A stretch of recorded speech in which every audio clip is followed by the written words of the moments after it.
سی غذائیں باقی رہ گئی ہیں، حتیٰ کہ ابھی ہم ڈرتے تھے مرغیوں کے سلسلے میں. یہ جتنی مرغیاں بکتی ہیں آج چکن، اس کی ایجاد 1960 میں ہوئی ہے. یہ برائلر چکن جو آیا ہے یہ اوریجنل پہلے کی مرغی نہیں ہے. پہلے چکن کھانے کا اتنا رواج نہیں تھا، تو بعد میں جب چکن کا یہ رواج بڑھنے لگا، ریکوائرمنٹ زیادہ ہوئی، تو امریکہ اور یورپ کے چند ممالک نے اس کو ایک ٹرائل سے گزارا کہ چکن زیادہ چاہیے اب قوم کو، ریکوائرمنٹ زیادہ ہے.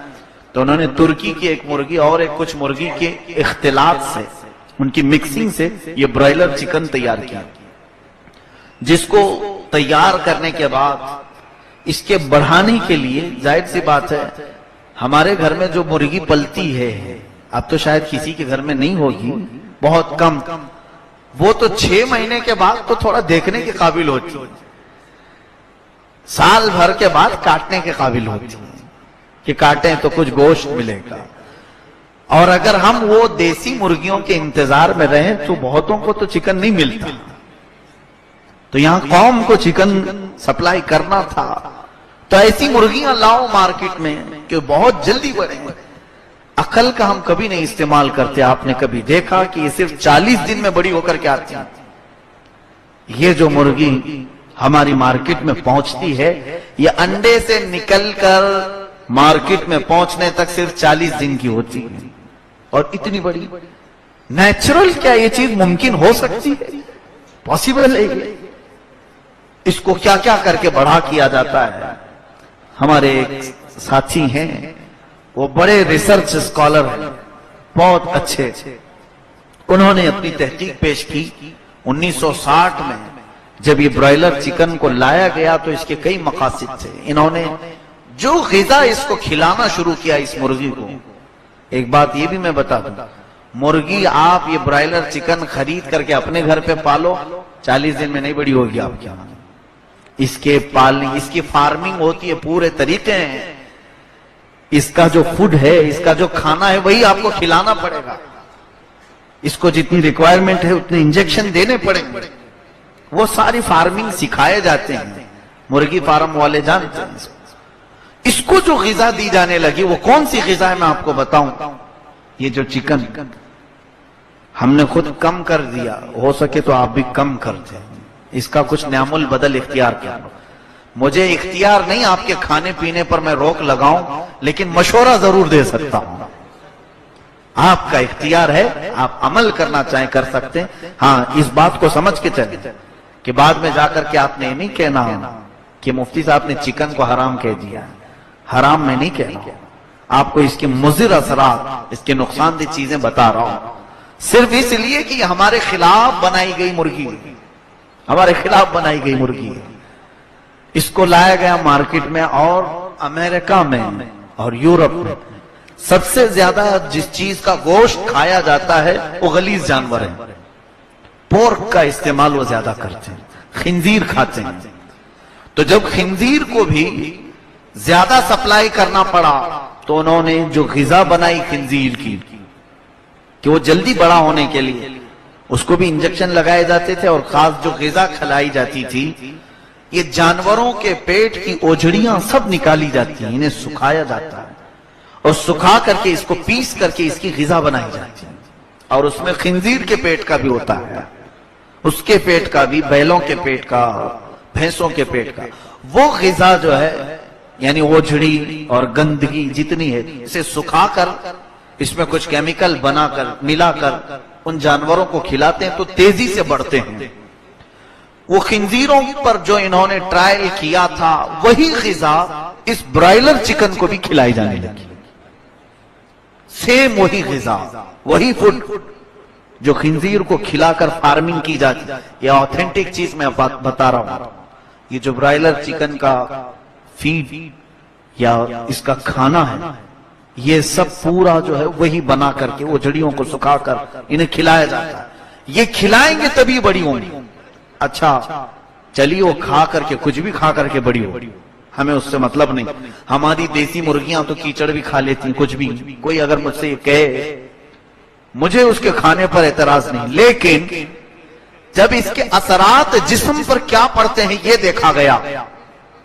میں میرے ساتھی کے بارے میں جو بتا رہا ہوں، انہوں نے اپنی تحقیق پیش کی کہ اس مرغی کے جو اثرات ہیں، جسمانی صحت تو خراب کرنی ہی کرنی ہے اس کو. جسم، بہت سارے لوگوں کو جسم پہ آ رہا ہے، ان کے لیے یہ بات ہے کہ ہارٹ، بلڈ پریشر، یہ تمام بیماریاں چکن سے سب سے زیادہ آ سکتی ہیں. یہ برائلر چکن جو 40 دن میں ہمارے گھر میں آئی، اس سے بیماریاں تو ہے ہی ہیں، لیکن جو مجھے لگی بات، ایسی بیماریاں جب پہلی مرتبہ انہوں نے مجھ سے یہ کہا کہ حضرت یہ بہت بیماریاں ہیں، کہا ہم کون سی صحت مند غذا کھا رہے ہیں، ہمارا چاول بھی پاک نہیں آتا، سب بیماریاں کھا رہے ہیں تو یہ ایک بیماری کھا لیں گے کیا؟ کہا نہیں. مجھے ڈر اس وقت لگا جب انہوں نے اس کا دوسرا نیگیٹو اثر کیا بتایا. کہا کہ ہم نے یہ بھی دیکھا کہ اس چکن کے استعمال کرنے سے انسان کے اندر خاص طور پر جو روحانی اثر آتا ہے وہ یہ ہے کہ اس کے اندر شہوتیں بہت زیادہ بڑھتی ہیں، خاص طور پر ہومو سیکسول زیادہ بڑھتا ہے. ہومو سیکسول، ہم جنس پرستی، مرد کا مرد سے خواہش پوری کرنے کی خواہش، عورت کا عورت کے سے، گے اور لیزبین کی کثرت اسی چکن کی بنیاد پر آئی. اس دن سے مجھے ڈر لگنے لگا کہ اگر کہا جاتا کہ بیماریاں ہیں تو ہم تو سنتے ہی آ رہے ہیں کہ اناج میں بیماری، اس میں بیماری، اس میں چکن میں بھی ہوگی اور 2 بیماریاں ساتھ لے لیں. لیکن جہاں یہ اخلاق کی تباہی سامنے آئی، ڈر لگنے لگا کہ اس کو جو غذا کھلا کر کے بڑا کیا جا رہا ہے، اس چکن کو جو غذا کھلا کر کے بڑا کیا جا رہا ہے، اس کے گوشت میں یہ تاثیر ہے کہ کھانے والے جنسی شہوت کے بہت بڑے پجاری بن جاتے ہیں، ایسے کہ وہ کنٹرول نہیں کر پاتے. اور جنسی خواہش 2 طرح کی ہوتی ہے، ایک نیچرل ہے مرد کا عورت کی خواہش کرنا، اور ایک غیر نیچرل ہے مرد کی خواہش کرے، عورت کی خواہش کرے. اور یہ آج کی دنیا میں کثرت سے دیکھنے کو مل رہا ہے. کیا آج یہ نہیں ہے؟ آج کئی ملک کی پارلیمنٹ میں آواز اٹھائی جا رہی ہے کہ گے اور لیزبین کو قانونی اختیار دیا جائے، قانونی حیثیت دی جائے. اور ہالینڈ ایک ایسا ملک ہے جہاں اگر لڑکا لڑکے سے شادی کرے تو وہ سٹیزن شپ دے دیتے ہیں، ویزا ایشو کرتے ہیں. ان کو چاہیے یہ سارے خسرے وہاں جا کر کے جمع ہو جائیں. سارے خسرے ہی کہتے ہیں ان کو جو نامرد ہوتے ہیں، ان لوگوں کا ملک بن جائے. میرے عزیزو، یہ کیوں بنائی گئی آج مجھے سمجھ میں آیا. اللہ تعالیٰ نے ان کے مکر اور ان کے دجل اور ان کے فریب سے بچانے کے لیے ہمیں آیت بار بار یہ پڑھائی ہم کو، ورنہ یوں ہی ہر رکعت میں ہی مولا یہ نہیں کہلواتا ہم سے غیر المغضوب علیہم ولا الضالین. اے اللہ ہم کو یہودیوں اور عیسائیوں کے راستے پر نہ چلا.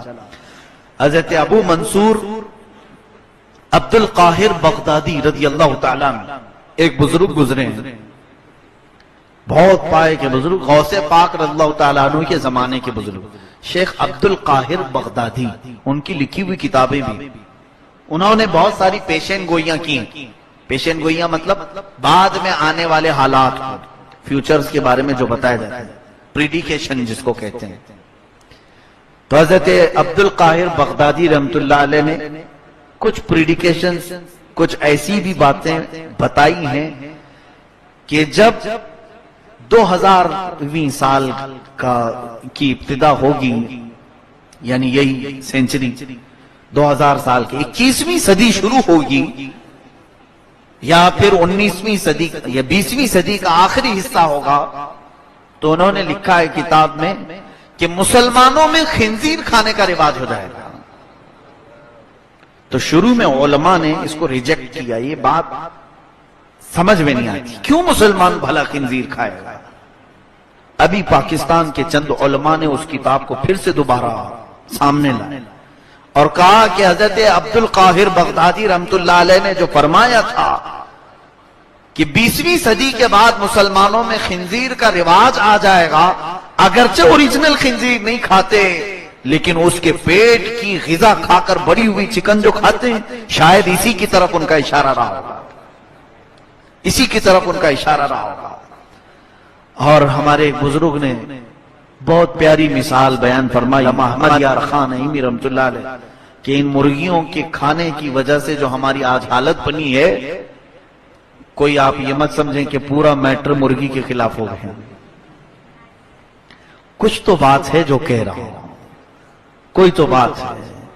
مجھے ایسا نہیں ہے کہ میں چکن نہیں کھاتا، میں بھی کھاتا ہوں، اللہ مجھے بھی عمل کی توفیق عطا کرے، آپ کو بھی، جتنا ہو سکے ہم چھوڑ سکیں، جتنا ہو سکے اوائڈ کریں۔ یہ نہیں ہے کہ ایک ساتھ ہم اپنے معاشرے سے نکال دیں، ایسا مشکل ہے، لیکن جب اس کے مضر اثرات ہمارے سامنے آئے، دیکھیے آپ کو ڈاکٹر، اچھا والا جو ڈاکٹر ہے وہ پہلے یہ بتائے گا کوشش کرو کہ دوائی استعمال نہ ہو، پرہیز ہی پہ رہو، ہوتا ہے نہیں؟